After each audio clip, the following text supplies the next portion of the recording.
Live from our 7 Tasmania studios, your nightly news with Louise Huber begins now. Good evening. A fire has broken out at the Ashley Youth Detention Centre this afternoon, with a staff member taken to hospital as a precaution. Victoria Eastoe joins us now. Victoria, what do we know happened? Lou, emergency services were called to the centre just before midday after the fire broke out in a common area. Several crews attended, finding the minor blaze in a lounge of one of the wings, quickly working to bring it under control. An Education Department spokesperson says staff immediately activated safety procedures and all detainees and staff members were assessed by paramedics. One employee was taken to hospital as a precaution, and the detainees from the affected unit are being accommodated in other areas. The Tasmanian branch of the Health and Community Services Union was also made aware of the incident, saying constant shuffling of inmates has led to friction and unrest. What it does is it makes the centre more volatile, and it makes the behaviours there of the young people more difficult to manage. I trust and hope that everybody is safe and well, and we look forward to seeing a debrief as a result of it. Investigations into the cause of the blaze are continuing. Lou. All right, thanks for that, Vic. A woman remains in a critical condition after a single vehicle rollover at Longford this morning. The 32-year-old was travelling in a taxi on Illawarra Road at around 4:45. 2 other passengers were taken to Launceston General Hospital in serious but stable conditions. Investigations at the scene have shown that the taxi has crossed to the incorrect side of the road. It has travelled some 60 metres off-road, down embankment and struck a tree. The taxi driver has undergone mandatory testing and will be interviewed by police at a later date. Investigations are continuing. A piece of Evandale history has been destroyed after a fire tore through part of the St Andrew's Church property last night. The community coming together today as they try to grapple with the loss. Left picking up a charcoal mess. The church community people, are quite devastated. For more than 100 years, the St Andrew's Anglican Church Hall has remained a staple of the small town. Now it's a smouldering memory. The local ladies have had a long association with the church and the hall, many events in the hall as well. So they're the things that they're quite sad in remembering about. Emergency services racing to the High Street Inferno when the alarm was raised just after 6 o'clock last night. We arrived to find it fully involved, fending out the windows, and just got to work. Crews battling to save the main church, with flames coming within just metres. The structure itself was never in danger. The fire service was able to respond in a quick and timely fashion and extinguish any risk areas close to the church. Well, they're very relieved actually, yes, because the hall itself is significant, but the church is a major, and especially out here in Evandale too. The fire has been deemed as accidental, caused by an electrical fault in the building's wiring. I spoke to the owners last night. They're obviously very upset. I think the most important thing is this is going to rebound through the Evandale community. It is a significant structure with historical value. In the wake of a devastating night, the church will eventually turn its focus to recovery stages, with a close-knit community vowing to come together, united as one. Victoria Eastoe, 7 Tasmania News. Many households will face even greater bill shock from next month, with power prices expected to rise. Soon we'll know by how much, as last year's 12% jump continues to put pressure on households. Like many other Tasmanians, the cost of living crunch is at the front of Gemma Gaingel's mind. It's an everyday crisis. It's complete survival mode every day. And things could get tighter for families. The economic regulator will soon reveal the new energy price, set to kick in from July 1.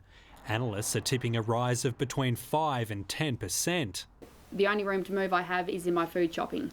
So what basically happens is my nutrition quality goes down, poorer meal choices. Already people in the community are really having to make decisions about whether whether they heat or eat. As part of the National Energy Bill Relief Plan, low-income households and families will receive a $250 rebate for the next 2 years.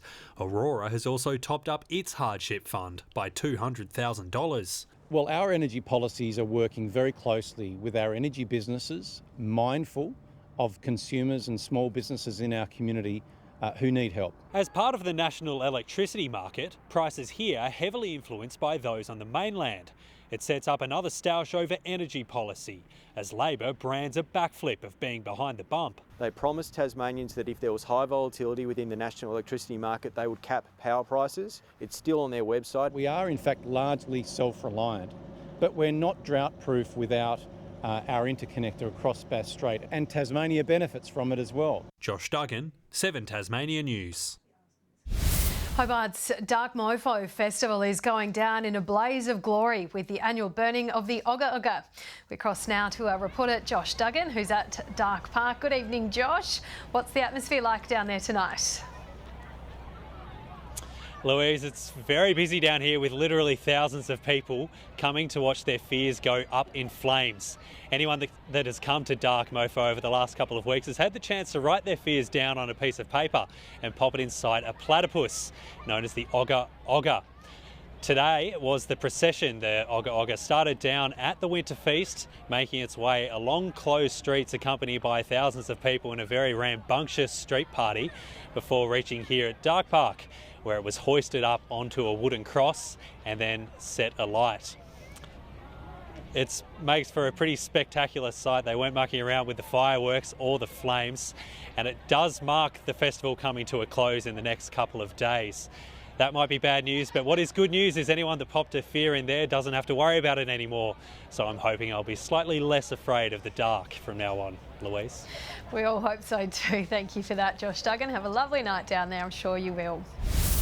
A 15-year-old has been charged with aggravated armed robbery after an incident involving staff at a supermarket overnight. Police say the teenager approached workers at Woolworths Claremont who were conducting night fill. The person then allegedly struck one with a small axe and threatened another before stealing various drinks and damaging a parked vehicle. They were arrested later in the evening while the injured staff member was treated for non-life-threatening injuries. A new Crumb Rubber bitumen blending plant has been showcased to members of the public. The facility, in operation since the beginning of the year, manufactures modified bitumen created from recycled tyres for use in road resurfacing. It's better for the environment, it's a positive for jobs, and it also has enhanced properties. We'll use 200 tonnes of Crumb Rubber in the next 12 months. And that'll be over, 2 million litres of blended bitumen. Several councils across the state have been using the material for their projects. To netball, and it's been a tough road trip for Tasmania's NBL1 men's teams this weekend. Last night, the Hobart Chargers lost by 10 points to the Diamond Valley Eagles, while the Northwest Thunder lost by 21 points to the Miners.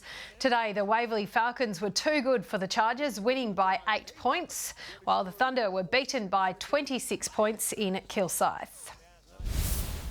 Meanwhile, there were mixed results for our NBL1 women's teams. The Launceston Tornadoes falling 11 points short against the Cobras this afternoon, while the Hobart Chargers lost by 9 points to the Falcons. On Saturday night, the Chargers beat the Eagles by 22 points, while the Tornadoes have had a 9-point victory against the Miners. And to netball, the Collingwood Magpies have conjured up a fairy tale finish from Super Netball with a 4-point win over the West Coast Fever at the Silverdome. Shimona Nelson scored 51 goals in the match, with Sophie Garvin shooting 12. The team will wrap up following Collingwood's decision to axe its netball program. Good evening. 14 was the state's top today in Hobart, 13 about Launceston, Devonport and Burnie. Flinders Island and St Helens, 13, 12 in Strawn and Liawini, only reaching a high of 5 degrees today. Across the state, cloud was seen about the west and north, with thunderstorms about the west coast, while a frontal cloud band lies just to the west of Tasmania. Further out, high cloud is extending over WA from the tropical Indian Ocean. Tomorrow, a cold front will cross Tasmania while a low pressure system lies to the south of the state. Westerly winds tomorrow 20 to 30 knots about the west and reaching 35 knots elsewhere. Swells up to 6 metres in the west and south and up to 4 metres in the north. A gale warning is current for the central north, Flinders Island and the east coast. A strong wind warning for the Channel, far northwest coast and the central west coast. There is an initial minor flood warning for the North Esk River and a bushwalkers weather alert for the Western and Central Plateau forecast districts. Tomorrow's forecast now: Hobart, partly cloudy, showers about Dover and Ouse. In the north, Launceston, mostly sunny, Devonport 11 and a possible early shower in Scottsdale. Burnie tomorrow, a shower or two, 10 in Strawn, Stanley showers. St Helens and Swansea, mostly sunny and a morning frost in Ross, then continuing into a partly cloudy day. Looking ahead to the 3-day forecast now: Tuesday, fine apart from showers about the west and far south. Wednesday, light showers about the west coast, contracting to the northwest during the morning. And Thursday, showers about the north, extending to the east and southeast during the day. Capital cities, 17 and sunny in Perth tomorrow. Showers easing in Adelaide and showers in Melbourne. And currently Hobart 10 and mostly cloudy, Launceston 9 and Devonport 10 and rain. And Lou, it looks like the rain is setting in over the next few days. And that wraps up your news for this Sunday evening. Thank you for joining us tonight. Kim and the team will be back tomorrow. Have a lovely evening. Good night.